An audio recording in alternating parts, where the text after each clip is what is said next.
Hi guys, welcome back to my drama teller. ബോക്സു ഇപ്പൊ ഞാൻ എൻ്റെ ലൈഫിൽ ഏറ്റവും കൂടുതൽ കെയർ ചെയ്യുന്നത് ആരെക്കുറിച്ചാണ് എന്ന് എനിക്ക് മനസ്സിലായി. അത് നിന്നെയാണ് എന്ന് സ്വീറ്റ് ആയിട്ട് പറയുന്നു. അതെനിക്കറിയാലോ എന്ന് പറഞ്ഞ് ഷെൻഷൻ അവനെ പെട്ടെന്ന് കിസ് ചെയ്യുന്നു. ബോക്സു ആണെങ്കിൽ അത് തീരെ പ്രതീക്ഷിച്ചിട്ടില്ല. നീ എന്നെ കിസ് ചെയ്തോ എന്ന് ചോദിച്ച് വിശ്വാസം വരാതെ നിൽക്കുവാണ്. അവന്റെ ഷോക്ക് മാറുന്നതും ഷെൻഷന് ഷോക്ക് കൊടുക്കാനുള്ള ഉദ്ദേശത്തിലാണ് ബോക്സു. അതിനുവേണ്ടി അവൻ കിസ് ചെയ്യാൻ പോകുന്നു. പക്ഷെ അതിനു മുന്നേ തന്നെ ഷെൻഷൻ റെസ്പോണ്ട് ചെയ്യുന്നുണ്ട്. അങ്ങനെ ഒഫീഷ്യലി ഷെൻഷൻ അവന്റെ ഗേൾ ഫ്രണ്ട് ആയി. അവര് നല്ല ഹാപ്പിയായി ഹോട്ടലിലേക്ക് തിരിച്ചു വരുന്നു. എന്നാൽ ഇതെല്ലാം തന്നെ ആ ടാക്സി ഡ്രൈവർ വാച്ച് ചെയ്യുന്നുണ്ടായിരുന്നു. അയാൾ തന്റെ ഫ്രണ്ട്സിനെ കോൾ ചെയ്ത് നമുക്ക് നാളെ തന്നെ ചെയ്യണം എന്ന് പറയുന്നു. ബോക്സ് ഇവിടെ ഷെൻഷനെയും കൂട്ടി അവളുടെ റൂമിലേക്ക് പോകാനുള്ള പ്ലാനാണ്. ഷെൻഷൻ നിന്റെ കോമ്പറ്റീഷൻ നാളെയല്ലേ, നന്നായിട്ട് റെസ്റ്റ് എടുക്കുക എന്ന് പറഞ്ഞ് അവൾ അവളുടെ റൂമിലേക്ക് പോകുന്നു. പിന്നെ അവൻ അവിടെ നിന്ന് തിരിഞ്ഞിട്ട് ഒരു കാര്യമില്ലല്ലോ, സോ അവനും അവന്റെ റൂമിലേക്ക് പോകുന്നു. പിറ്റേ ദിവസം രാവിലെ യുവാനും സീറും കോമ്പറ്റീഷനെ കുറിച്ചുള്ള ന്യൂസ് ടിവിയിൽ കണ്ടുകൊണ്ടിരിക്കുവാണ്. യുവാൻ ഇത് ഒരുപാട് പേരുണ്ടല്ലോ, ഈ കോൺടെസ്റ്റ് എന്തായാലും ഒത്തിരി പേര് ശ്രദ്ധിക്കും എന്ന് പറഞ്ഞ് സീറുവിനെ നോക്കുമ്പോഴാണ് അവൻ ടി.വി. സ്ക്രീനിലേക്ക് തന്നെ നോക്കിക്കൊണ്ടിരിക്കുവാണ് എന്ന് അവക്ക് മനസ്സിലാവുന്നേ. അവന്റെ ടെൻഷൻ കാണുന്ന യുവാൻ നീ കോൺടെസ്റ്റിനെ കുറിച്ച് ആലോചിച്ച് നെർവസ് ആണല്ലേ എന്ന് ചോദിക്കുന്നു. ചെറുതായിട്ട് എന്ന് സീറോവും റിപ്ലൈ കൊടുക്കുന്നു. യുവാൻ നീ ഒന്നും പേടിക്കണ്ട, എന്തായാലും നിനക്കത് ചെയ്യാൻ പറ്റും എന്ന് പറഞ്ഞ് നീ നന്നായിട്ട് ഉറങ്ങിയോ എന്ന് ചോദിക്കുന്നു. ഓരോ മണിക്കൂർ കൂടുമ്പോഴും ഞാൻ എഴുന്നേറ്റിട്ടുണ്ട്, ഇവിടുത്തെ സമയമായിട്ട് ഞാൻ സെറ്റ് ആയിട്ടില്ല എന്ന് സീറോ പറയുന്നു. അയ്യോ അത്ര മോശമാണോ എന്ന് ചോദിച്ച് യുവാൻ അവന്റെ കോഫി മാറ്റി വെച്ച് ഏതെങ്കിലും ചൈനീസ് റെസ്റ്റോറന്റിലേക്ക് പോയി അവന് കഴിക്കാൻ പാകത്തിന് എന്തെങ്കിലും വാങ്ങിക്കൊണ്ടുവരാം എന്ന് പറഞ്ഞു പോകുവാണ്. സീറോ അവളോട് ശ്രദ്ധിച്ചു പോയി വരാൻ പറയുന്നു. ഇതുപോലൊരു കാര്യം സീറുവിന്റെ വായന ആദ്യമായിട്ടാണ് അവൾ കേൾക്കുന്നത്. അതിന്റെ ഒരു ഷോക്ക് ഉണ്ടെങ്കിലും ശ്രദ്ധിക്കാമെന്ന് പറഞ്ഞ് അവൾ അവിടുന്ന് പോകുന്നു. ഇവിടെ ഹാളിൽ കോൺടെസ്റ്റിന്റെ പ്രിപ്പറേഷൻ ഒക്കെ തകൃതിയായിട്ട് നടക്കുന്നുണ്ട്. ഈ ഡ്രസ്സിംഗ് റൂം എന്തിനാ ഇത്ര ദൂരെ കൊണ്ടുവച്ചേക്കുന്നേ എന്നാണ് ഡ്രസ്സിംഗ് റൂമിലേക്ക് പോകുന്ന സമയത്ത് ഷെൻഷൻ ചോദിക്കുന്നത്. എന്നാൽ ബോക്സും അതിന് ഉത്തരം കൊടുക്കുകയല്ല ചെയ്യുന്നേ, അവളെ നോക്കിക്കൊണ്ട് നിൽക്കുവാണ് ചെയ്യുന്നത്. നീ എന്തിനാ എന്നെ ഇങ്ങനെ നോക്കുന്നേ എന്ന് ഷെൻഷൻ ചോദിക്കുന്നു. ഒന്നുമില്ല, നിന്റെ ഡ്രസ്സ് കാണാൻ നല്ല ഭംഗിയുണ്ട് എന്ന് ബോക്സ് പറയുന്നു. അവൻ ഇതിങ്ങനെ എടുത്തു പറയാൻ കാരണം എന്താണെന്ന് മനസ്സിലായോ? അവൻ കൊടുത്ത ലവ് ഷർട്ടാണ് ഷെൻഷൻ ഇട്ടേക്കുന്നത്. അതുകൊണ്ടാണ് ആ ഷർട്ടിന് പ്രത്യേക ഭംഗി ബോക്സുവിന് തോന്നിയത്. ഷെൻഷൻ എന്നെയല്ല, നീ കോമ്പറ്റീഷനിൽ വേണം ഫോക്കസ് ചെയ്യാൻ എന്ന് പറയുന്നു. എന്താണെന്നറിയില്ല, ഇന്ന് എനിക്ക് എന്തോ ഒരു ടെൻഷൻ പോലെ, കണ്ണടച്ചാൽ നിന്നെ കാണാതാവും എന്നാണ് എനിക്ക് തോന്നുന്നത് എന്ന് ബോക്സ് പറയുന്നു. ഞാൻ എങ്ങോട്ട് പോവാനാ എന്ന് ഷെൻഷനും ചോദിക്കുന്നു. ബോക്സ് പെട്ടെന്ന് തന്നെ ഷെൻഷന് കോമ്പറ്റീഷൻ നടക്കുന്ന ഹാളിലേക്ക് കൂട്ടിക്കൊണ്ടുപോകുന്നു. അവളെ ഒരു സ്ഥലത്ത് നിർത്തിയ ശേഷം ഈ സ്ഥലം നിനക്ക് ഓർമ്മ വേണം, കാരണം ബാക്ക് സ്റ്റേജിൽ നിന്ന് നോക്കുന്ന സമയത്ത് നിന്നെ കാണാൻ പറ്റുന്ന ഒരേ ഒരു സ്ഥലം ഇതാണ്. നീ ഇവിടെ നിൽക്കുന്നത് കണ്ടില്ലെങ്കിൽ ഞാൻ പാടില്ല എന്നവൻ പറയുന്നു. ഞാൻ എവിടെ പോവാനാ, നീ റിലാക്സ് ആവ് എന്ന് ഷെൻഷൻ പറയുന്നുണ്ട് ബോക്സു. പിന്നെ വേറൊരു കാര്യം, എന്റെ പാട്ടിനെ കുറിച്ച് മറ്റുള്ളവർ എന്ത് വിചാരിക്കും എന്ന് ഞാൻ കെയർ ചെയ്യുന്നേ ഇല്ല. ഞാൻ ഇന്ന് പാടുന്ന ഈ പാട്ട് നിനക്ക് വേണ്ടിയുള്ളതാണ് എന്നവൻ പറയുന്നു. ഞാൻ ഇവിടെ തന്നെ നിന്ന് നിന്റെ സോങ് കേട്ടോളാം എന്ന് ഷെൻഷനും പറയുന്നു. ഇത് കേൾക്കുന്നതും ബോക്സ് അവളെ ഹഗ് ചെയ്യുന്നു. ഇവിടെ മേക്കപ്പ് ആർട്ടിസ്റ്റ് സീറോവിന് മേക്കപ്പ് ചെയ്തുകൊണ്ടിരിക്കുവാണ്. പ്രസിഡന്റ് സീറോവിന് വേണ്ടി സ്പെഷ്യൽ ആയിട്ട് അറേഞ്ച് ചെയ്തതാണ് ഈ മേക്കപ്പ് ആർട്ടിസ്റ്റിനെ. അദ്ദേഹം സീറോവിനെ സ്റ്റൈൽ ചെയ്ത് അവന് ബെസ്റ്റ് വിഷസും പറഞ്ഞ് അവിടുന്ന് പോകുന്നു. യുവാൻ അവനെ നോക്കി നീ ട്രോഫി പിടിച്ച് നിൽക്കുമല്ലോ എന്ന് എക്സൈറ്റഡ് ആയി പറയുന്നു. സീറോവും അത് കണ്ട് ചിരിക്കുന്നു. യുവാൻ നിനക്കൊരു കാര്യം അറിയോ, വേറെ കുറച്ച് സിംഗേഴ്സ് സംസാരിക്കുന്നൊക്കെ ഞാൻ കേട്ടിട്ടുണ്ടായിരുന്നു. അവരാരെ കുറിച്ചാ സംസാരിച്ചെന്ന് അറിയോ? മിസ്റ്റർ സീറോ എന്ന് പറയുന്ന ഒരാളെ കുറിച്ചാ സംസാരിച്ചേ. അതെന്തായാലും നീ തന്നെ ആയിരിക്കുമല്ലോ, അവര് നിന്നെ പേടിക്കണം. പിന്നെ വേറൊരു കാര്യം, ഈ കോൺടെസ്റ്റിനെ കുറിച്ച് ആലോചിച്ച് നീ ടെൻഷൻ ആവുകയേ വേണ്ട എന്ന് ഡയറക്ടർ ഡു നിന്നോട് പറയാൻ പറഞ്ഞിട്ടുണ്ടായിരുന്നു. നീ തോറ്റാലും ജയിച്ചാലും ഒന്നൊരു വിഷയമുള്ള കാര്യമല്ല. എങ്ങനെയായിരുന്നു നിന്നെ കമ്പനി മുന്നേ ട്രീറ്റ് ചെയ്തത് അതുപോലെ തന്നെ ഇനിയും ട്രീറ്റ് ചെയ്യും എന്നൊക്കെ ഗോസിപ്പ് പറയുന്നത് കേട്ട് സീറോ ചിരിക്കുന്നു. ഇത് കാണുന്ന യുവാൻ നീ എന്തിനാ ചിരിക്കുന്നത്, ഞാൻ ഇവിടെ കാര്യം പറഞ്ഞുകൊണ്ടിരിക്കുവല്ലേ, ഞാൻ സീരിയസ് ആണ്. പ്രസിഡന്റ് നിന്നോട് ദേഷ്യപ്പെട്ടാലും ഡയറക്ടർ ഡു നിന്നെ സപ്പോർട്ട് ചെയ്യും എന്ന് അവള് പറയുന്നു. സീറു നീ അവസാനം പറഞ്ഞ ഡയലോഗിൽ ചെറിയൊരു മാറ്റമുണ്ട് എന്ന് പറയുന്നു. ശരിയാണ്, ബോക്സുവിന്റെ കാര്യത്തിൽ പ്രസിഡന്റിനോട് ഡയറക്ടർ ഡു ദേഷ്യപ്പെട്ടിട്ടുണ്ടായിരുന്നു. പക്ഷേ നിന്റെ കാര്യത്തിൽ അങ്ങനെയല്ല, ഡയറക്ടർ ഡു നിന്നെ എന്തായാലും പ്രൊട്ടക്ട് ചെയ്യും, എനിക്കത് വിശ്വാസമുണ്ട് എന്ന് അവള് പറയുന്നു. യുവാൻ വീണ്ടും എല്ലാ സിംഗേഴ്സിനും അവരുടേതായിട്ടുള്ള സ്റ്റൈലുണ്ട്. ഓരോ വ്യക്തികൾക്ക് ഇഷ്ടമുള്ള സോങ്സും വ്യത്യസ്തമാണ്. എന്നെ സംബന്ധിച്ച് നീയാണ് ഏറ്റവും നന്നായിട്ട് പാടുന്നത്, നീ തന്നെയാണ് ബെസ്റ്റും എന്ന് ഹാപ്പി ആയി പറയുന്നു. സീറുവിന്റെ സ്ട്രെസ് ഒക്കെ യുവാന്റെ സംസാരം കേട്ടതോടെ കുറഞ്ഞിട്ടുണ്ട്. സീറു യുവാന്റെ കൈ പിടിച്ച് അവളോട് താങ്ക്സ് പറയുന്നു. അവന് തന്നോടുള്ള ബിഹേവിയർ മാറി വരുന്നത് കണ്ട് അവളും ഒരുപാട് ഹാപ്പി ആവുന്നു. ഇവിടെ കമ്പനിയിലെ പ്രസിഡന്റിന്റെ ആരോഗ്യാവസ്ഥ മോശമായിക്കൊണ്ടിരിക്കുവാണ്, മെഡിസിൻ എടുത്തിട്ടൊന്നും കുറയുന്നില്ല. ഈ സമയത്താണ് സീറോനെ വിളിച്ച് വിഷസ് പറയാൻ വേണ്ടി പ്രസിഡന്റിനെ വിളിക്കാൻ ഡയറക്ടർ ഡു പ്രസിഡന്റിന്റെ ക്യാബിനിലേക്ക് വരുന്നത്. ഡയറക്ടർ ഡുവിന്റെ കൂടെ പോകുന്ന സമയത്തും പ്രസിഡന്റിന് വോമിറ്റ് ചെയ്യാനൊക്കെ വരുന്നുണ്ട്. ഇത് കണ്ട് ടെൻഷൻ ആവുന്ന ഡയറക്ടർ ഡു എന്തു പറ്റി, നീ ഓക്കെ ആണോ എന്ന് ചോദിക്കുന്നു. അതിന് ആൻസർ കൊടുക്കാതെ പ്രസിഡന്റ് നീ ആദ്യം പൊക്കോ, ഞാൻ പിന്നെ വന്നോളാം എന്ന് പറഞ്ഞു പോകുവാണ് ചെയ്യുന്നത്. ഈ സമയത്ത് ഡയറക്ടർ ഡുവിനെ ഫാമിലി ഡോക്ടർ വിളിക്കുവാണ്. ഡോക്ടർ ഞാൻ വിളിച്ചത് എന്താന്ന് വെച്ചാൽ പ്രസിഡന്റിന്റെ റിസൾട്ട് വന്നിട്ടുണ്ട്, റെക്ടൽ ക്യാൻസർ ആണ്, സെക്കൻഡ് സ്റ്റേജ് ആണ്. പ്രസിഡന്റ് നിന്നോട് പറയരുത് എന്ന് പറഞ്ഞതുകൊണ്ടാണ് ഞാൻ പറയാതിരുന്നത്. പക്ഷേ ഇതൊരു സീരിയസ് ഇഷ്യൂ ആയതുകൊണ്ട് തന്നെ ഫാമിലി കാര്യം അറിയണം എന്നുള്ളതുകൊണ്ടാണ് ഞാൻ നിന്നെ കോൾ ചെയ്തത്. ഏർലി സ്റ്റേജ് ആണ്, സോ ട്രീറ്റ് ചെയ്ത് മാറ്റാൻ പറ്റും. ബെസ്റ്റ് ഡോക്ടേഴ്സിനെയും ഹോസ്പിറ്റലിൽ ഞാൻ കണ്ടുവച്ചിട്ടുണ്ട്. ഇപ്പോ കാര്യങ്ങളെല്ലാം നല്ല സ്മൂത്ത് ആയിട്ടാണ് പോകുന്നത്. പ്രസിഡന്റ് ബിസി ആയത് കാരണം ഓപ്പറേഷൻ വീണ്ടും വീണ്ടും മാറ്റി വെച്ചുകൊണ്ടിരിക്കുവാണ്. ഇപ്പൊ സ്മൂത്ത് ആയിട്ട് പോകുന്ന കാര്യങ്ങളെല്ലാം പെട്ടെന്ന് അങ്ങനെ അല്ലാതാവാം എന്ന് തുടങ്ങി പ്രസിഡന്റിന്റെ കണ്ടീഷനെ കുറിച്ചും പെട്ടെന്ന് തന്നെ ട്രീറ്റ്മെന്റ് എടുക്കണം എന്ന കാര്യവും പറയുന്നു. ഡയറക്ടർ ഡു കരഞ്ഞുകൊണ്ട് ഈ കാര്യം തന്നെ വിളിച്ച് അറിയിച്ചതിന് ഡോക്ടറോട് താങ്ക്സ് പറയുന്നു. തന്നെ ടെൻഷൻ ആക്കണ്ടെന്ന് കരുതിയായിരുന്നു പ്രസിഡന്റ് ഈ കാര്യങ്ങളൊന്നും തന്നോട് പറയാതിരുന്നത് എന്ന് ഡയറക്ടർ ഡൂവിന് മനസ്സിലാവുന്നു. പ്രസിഡന്റിനോട് എത്ര മോശമായിട്ടായിരുന്നു താൻ ബിഹേവ് ചെയ്തത് എന്നോർക്കുന്ന ഡയറക്ടർ ഡു കുറ്റബോധം കൊണ്ട് ഒരുപാട് കരയുന്നു.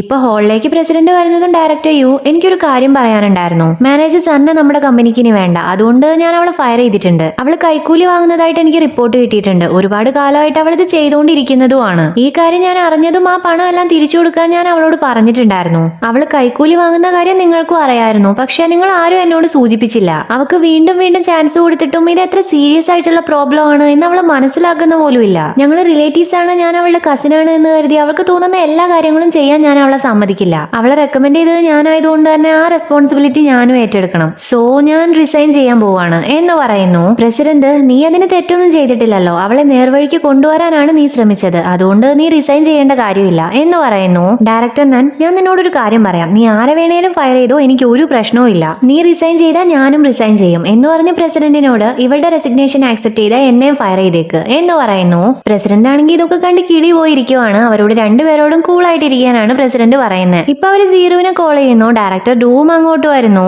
മിസ്റ്റർ ചാങ്ങും പ്രസിഡന്റും ഡയറക്ടർ നന്നും ഡയറക്ടർ യുവും എല്ലാം സീറുവിനോട് ഹാപ്പിയായി ഒരുപാട് കാര്യങ്ങൾ പറയുന്നു. അവനെ വിഷ് ചെയ്യുന്നു. എന്നാൽ ഡയറക്ടർ ഡു ചിയേഴ്സ് മാത്രമാണ് പറയുന്നത്. അതവരെല്ലാവരും നോട്ട് ചെയ്യുന്നു. കാരണം സീറുവിന്റെ കാര്യത്തിൽ ഒരിക്കലും ഡയറക്ടർ ഡു ഇങ്ങനെ ആയിരുന്നില്ല ബിഹേവ് ചെയ്തിട്ടുണ്ടായിരുന്നേ. എങ്കിലും പ്രസിഡന്റ് അത് മാനേജ് ചെയ്യുന്നു. അവനെ വിഷ് ചെയ്ത് കോള് കട്ട് ചെയ്യുന്നു. ടീം മെമ്പേഴ്സ് പോയതിനു ശേഷം നിനക്ക് എന്താ പറ്റിയ എന്ന് ഡയറക്ടർ ഡൂവിനോട് പ്രസിഡന്റ് ചോദിക്കുന്നുണ്ട്. സീറുവിന്റെ കാര്യം ആലോചിച്ച് നെർവസ് ആയതുകൊണ്ടാണ് എന്നാണ് ഡയറക്ടർ ഡു കള്ളം പറയുന്നത്. പ്രസിഡന്റ് ഡയറക്ടർ ഡൂവിന്റെ കൈ പിടിച്ച് നീ ഒന്നും ടെൻഷൻ ആവണ്ട, എനിക്ക് സീറുവിനെയും നിന്നെയും വിശ്വാസമുണ്ട്. അവന്റെ ടാലന്റ് എന്താണെന്നുള്ളത് അവൻ ഈ കോൺടെസ്റ്റിൽ കാണിക്കും എന്ന് പറഞ്ഞ് ആശ്വസിപ്പിക്കുന്നു. ഇതേ സമയം ഇവിടെ ഷെൻഷനും ബോക്സും മേക്കപ്പ് ചെയ്യാൻ വേണ്ടി മേക്കപ്പ് റൂമിലേക്ക് വന്നിരിക്കുവാണ്. അവിടെ സീറ്റ് ഒന്നും ഒഴിവില്ല, നല്ല തിരക്കാണ്. ബോക്സു, ഇത് ഇങ്ങനെ സംഭവിക്കുമെന്ന് എനിക്ക് അറിയായിരുന്നു, അതുകൊണ്ടാണ് റൂമിൽ നിന്ന് തന്നെ മേക്കപ്പ് ചെയ്യാന്ന് ഞാൻ നിന്നോട് പറഞ്ഞേ എന്ന് പറയുന്നു. ഷെൻഷൻ, ഇത്ര മണിക്കൂർ അതുപോലുള്ള ഹെവി മേക്കപ്പ് ഇട്ടിരുന്ന നീ എങ്ങനെയാ കംഫർട്ടബിൾ ആയിരിക്കുക എന്ന് ചോദിക്കുന്നു. നീ എല്ലാ ദിവസവും ഇടുന്നില്ലേ എന്നാണ് ബോക്സു കളിയാക്കി ചോദിക്കുന്നത്. ഷെൻ നീ അത് വിട്, നിനക്ക് സ്വന്തമായിട്ട് ഡ്രസ്സിംഗ് റൂം ഇല്ലാത്തത് കാരണം നീ അപ്സെറ്റ് ആണോ എന്ന് ചോദിക്കുന്നു.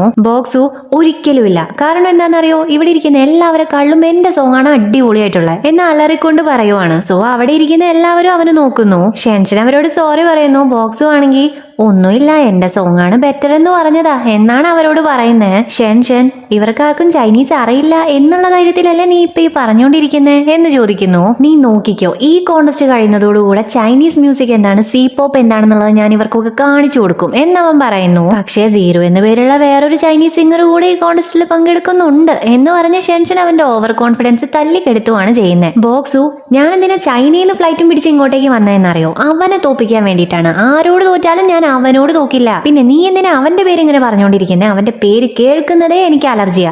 അവൻ എനിക്ക് ഇഷ്ടമല്ലാന്ന് നിനക്ക് അറിയില്ലേ എന്നവൻ ചോദിച്ചുകൊണ്ടേയിരിക്കുന്നു. സീറോ കാരണം ശ്രദ്ധ കൂടി നീ വല്ല കുഴിയിലും ചാടാനാണ് സാധ്യത എന്നാണ് ഷെൻഷൻ അത് കേട്ട് പറയുന്നത്. അവള് വീണ്ടും, നീ നെർവസ് ആവണ്ട, മിസ്റ്റർ ഗു എവിടെയെങ്കിലും ഇരുന്ന് നിന്റെ സോങ് കേൾക്കുന്നുണ്ടാവും എന്ന് പറയുന്നു. ബോക്സ് ഒന്ന് കൂളായി, അതെ മിസ്റ്റർ ഗുവിന്റെ ഏറ്റവും വലിയ അഭിമാനം ഞാനായിരിക്കും എന്നും പറഞ്ഞ് ഏതാണ്ടൊക്കെയോ പിച്ചുമ്പയും പറഞ്ഞുകൊണ്ടിരിക്കുന്ന സമയത്താണ് അങ്ങോട്ടേക്ക് ഒരാൾ വരുന്നത്. വന്ന ആള്, ഞാൻ ലേസൺ കമ്പനിയുടെ അമേരിക്കയിലെ ഡീലറാണ്, നിങ്ങളുടെ ചേച്ചിയാണ് എന്നോട് നിങ്ങളുടെ അടുത്തേക്ക് വരാൻ പറഞ്ഞത് എന്ന് പറഞ്ഞ് അവരൊരു റൂമിലേക്ക് കൂട്ടിക്കൊണ്ടു പോകുന്നു. ഡീലർ, നിങ്ങളുടെ ചേച്ചിക്ക് ന്യൂയോർക്കിൽ ഒരു മീറ്റിംഗ് ഉണ്ട്, അതുകൊണ്ട് ഇങ്ങോട്ടേക്ക് വരാൻ പറ്റില്ല. പക്ഷെ നിങ്ങൾക്ക് വേണ്ടി ഈ റൂം റെന്റിന് എടുക്കാൻ എന്നോട് പറഞ്ഞിട്ടുണ്ടായിരുന്നു, നിങ്ങൾ സാറ്റിസ്ഫൈഡ് ആണോ എന്ന് ചോദിക്കുന്നു. ഷെൻ ഒരുപാട് നന്ദിയുണ്ട്, കറക്റ്റ് ടൈമിലാണ് നിങ്ങൾ ഹെൽപ്പ് ചെയ്തത് എന്ന് പറയുന്നു. ബോക്സുവിന് പണത്തിന് ആവശ്യം വന്നാലോ എന്ന് കരുതി ചേച്ചിയുടെ അക്കൗണ്ടുമായി കണക്ട് ആയ ഒരു ബാങ്ക് കാർഡും അവന് കൊടുക്കാൻ വേണ്ടി ഡീലറുടെ കയ്യിൽ കൊടുത്തിട്ടുണ്ടായിരുന്നു. ബോക്സ് വേണ്ടാന്ന് പറഞ്ഞിട്ടും ആ കാർഡ് കൊടുത്തുകൊണ്ട് ഡീലർ, നിങ്ങൾക്ക് എന്ത് ഫിനാൻഷ്യൽ സപ്പോർട്ട് വേണമെങ്കിലും നിങ്ങൾക്ക് നിങ്ങളുടെ ചേച്ചിയെ കോൺടാക്ട് ചെയ്യാവുന്നതാണ് എന്ന് പറഞ്ഞുകൊണ്ടാണ് അവിടുന്ന് പോകുന്നത്. ഇപ്പൊ ബോക്സു ഡ്രസ്സ് ചേഞ്ച് ചെയ്യാൻ നിൽക്കുവാണ്. ഇത്രയും നേരം കലവിലാന്ന് പറഞ്ഞിരുന്നത് കൊണ്ട് തന്നെ ഇപ്പൊ അവന് തൊണ്ടവേദന എടുക്കാൻ തുടങ്ങുവാണ്. ഷെൻഷൻ അവന് കുടിക്കാൻ വെള്ളം കൊടുത്ത്, ഞാൻ മരുന്ന് എടുത്തിട്ടുണ്ടായിരുന്നു, അഥവാ നിനക്ക് ആവശ്യം വന്നാലോ എന്ന് കരുതി ഞാൻ എടുത്തു വെച്ചതാ എന്ന് പറഞ്ഞ് ലഗേജിൽ മെഡിസിൻ തിരയുന്നു. എന്നാൽ മെഡിസിൻ അവൾ എടുത്തിട്ടില്ല.